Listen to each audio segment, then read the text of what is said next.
பரவாயில்லையே! இன்னைக்கு India first நாள்லயே நல்ல ஒரு பேட்டிங் பெர்ஃபார்மன்ஸ குடுத்துட்டாங்களே! ஆமாங்க. இப்படி வந்து சொல்ற மாரி தான். இன்னைக்கு டெஸ்ட் மேட்ச நம்ம இந்தியா நல்லா ஸ்டார்ட் பண்ணியிருக்காங்க. இன்னைக்கு இந்தியாவுக்கும், ஸ்ரீலங்காவுக்கும் ஸ்டார்ட் ஆன ஃபர்ஸ்ட் டெஸ்ட் மேட்ச்ல நம்ம இந்தியா டாஸ வின் பண்ணி ஃபர்ஸ்ட் பேட்டிங் வந்து சூஸ் பண்ணாங்க. எஸ்எஸ்வி ஜெய்ஸ்வால், கேஎல் ராகுல் இவங்க 2 பேரும் நல்லா தான் வந்து ஸ்டார்ட் பண்ணாங்க. அப்படியே அவங்களோட பார்ட்னர்ஷிப் கன்டின்யூ ஆகும்னு நினைக்கும்போது, அப்பதான் எஸ்எஸ்வி ஜெய்ஸ்வால் வந்து ஒரு மிக்ஸ் அப்ல ரன் அவுட் ஆயிட்டாருங்க. அதுக்கப்புறம் கேஎல் ராகுல், படிக்கல் 2 பேருமே ஒரு சூப்பரான பார்ட்னர்ஷிப் வந்து போட்டாங்க. இந்த பார்ட்னர்ஷிப் வந்து ரொம்ப நேரம் கன்டின்யூ ஆச்சு. இந்த பார்ட்னர்ஷிப்ப உடைக்க முடியாம ஸ்ரீலங்கா பயங்கரமா திணறிட்டு இருந்தாங்க. அப்பதான் இந்த பார்ட்னர்ஷிப் வேற லெவல்ல போப்போது. 2 பேரும் இன்னும் மாஸா விளையாட போறாங்கன்னு நினைக்கும்போது, ஹாஃப் செஞ்சுரி அடிச்ச கேஎல் ராகுல் வந்து ரிட்டயர்ட் ஆயிட்டாரு இன்ஜுரினால. அப்புறம் வந்து பார்த்தீங்கன்னா, படிக்கல் கூட சுப்மன் கில் பார்ட்னர்ஷிப் போட்டு விளையாண்டாரு.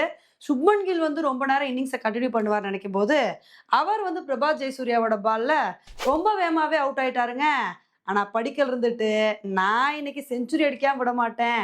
நான் ஒரு சூப்பரான இன்னிங்ஸ குடுத்து அசத்துவேன்" அப்படின்னு சொல்லிட்டு, இன்னைக்கு மேட்ச்ல படிக்கல் வந்து நல்ல ஒரு இன்னிங்ஸ குடுத்து செஞ்சுரி அடிச்சு அசத்திட்டாரு. அவர் கூட ரிஷப் பண்ட்டுமே கடைசி வரைக்கும் வந்து சப்போர்ட் பண்ணி விளையாண்டாரு. இதனால இன்னைக்கு நாள் முடிவுல நம்ம இந்தியா வந்து 288 ரன் வந்து எடுத்திருக்காங்க. ஆனா 2 விக்கெட் தான் வந்து போயிருக்கு. ஆனா உண்மையிலே இன்னைக்கு நம்ம இந்தியா நல்ல ஒரு ஸ்டார்ட்ட குடுத்துருக்காங்க அப்படின்னு தாங்க வந்து சொல்லணும். ஏன்னா நல்ல ஒரு பேட்டிங் பெர்ஃபார்மன்ஸ குடுத்து அசத்திருக்காங்க. இது வந்து ஸ்ரீலங்காக்கு ஒரு மிகப்பெரிய அலார்மிங் சிச்சுவேஷனா வந்து மாறியிருக்கு. ஏன்னா ஸ்ரீலங்கா பொறுத்தவரைக்கும் நாளைக்கு நல்ல ஒரு பவுலிங் பெர்ஃபார்மன்ஸ குடுத்து, எப்படியாவது இந்தியாவ 400 ரன்னுக்குள்ள கண்ட்ரோல் பண்ணியே ஆகணும். அத விட்டுட்டு ஸ்ரீலங்கா இந்தியாவ அடிக்க விட்டு வேடிக்கை பார்த்தாங்கன்னு வச்சுக்கோங்களேன், அவங்களுக்கு ரொம்ப சிரமமா வந்து போயிரும்.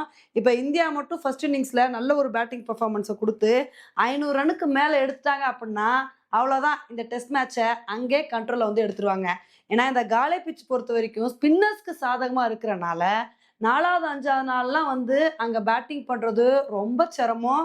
பால் வந்து கன்னா பின்னான்னு திரும்பும். அதனால ஃபர்ஸ்ட் இன்னிங்ஸ்லயே இந்தியாவ ஓரளவுக்கு வந்து ஸ்ரீலங்கா கண்ட்ரோல் பண்ணா தான், இந்த டெஸ்ட் மேட்ச வந்து அவங்க கண்ட்ரோல் எடுக்க முடியும். இல்லைன்னா ரொம்ப கஷ்டமா வந்து போயிரும். இன்னைக்கு வந்து ஸ்ரீலங்கா பவுலிங்ல ஓரளவுக்கு பெர்ஃபார்மன்ஸ் குடுத்துருக்காங்க. நாளைக்கு நல்ல ஒரு பவுலிங் பெர்ஃபார்மன்ஸ குடுத்து, அடுத்தடுத்து விக்கெட் எடுக்குறாங்களா அப்படின்றத பொறுத்து வந்து பார்க்கலாம். ஓகே ஃபிரெண்ட்ஸ், இந்தியாவோட பேட்டிங் பெர்ஃபார்மன்ஸ பத்தி நீங்க என்ன நினைக்கிறீங்க அப்படின்றத என்னோட கமெண்ட் செக்ஷன்ல போடுங்க. இதே மாரி இன்னொரு வீடியோல உங்கள வந்து மீட் பண்றேன்.